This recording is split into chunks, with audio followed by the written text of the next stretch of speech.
Richmond, as law enforcement officers from across Kentucky gathered to remember fellow officers who passed away last year. Wendy Enneking has more on today's emotional ceremony. Hundreds of law enforcement officers from across the Commonwealth came to Richmond Tuesday to honor their fallen comrades. This is a somber occasion. Governor Beshear gave the keynote address at the ceremony where 26 new names were added to the Kentucky Law Enforcement Officers Memorial. So today, in a formal way, I want to thank you for that freedom from fear and from anxiety. Also in attendance was Brandy Derman, whose husband, Lexington police officer Brian Derman, was killed by a hit-and-run driver last month.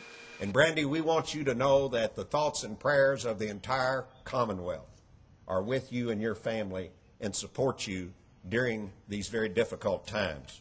There are 461 names on this memorial. Now, because Lexington police officer Brian Derman's death was so recent, his name will not be added until next year. And his death reminded us all of the risk that our officers face every second they're on the job. This day is not an easy one for relatives of fallen officers. And, you know, the hurt never goes away. But it's one that is appreciated and brings a great sense of pride. There's a reminder of what happens, but there's also an appreciation that their loved one has been remembered, not only by the law enforcement community, but by the Commonwealth itself. In Richmond, Wendy Enneking, WKYT 27 News First.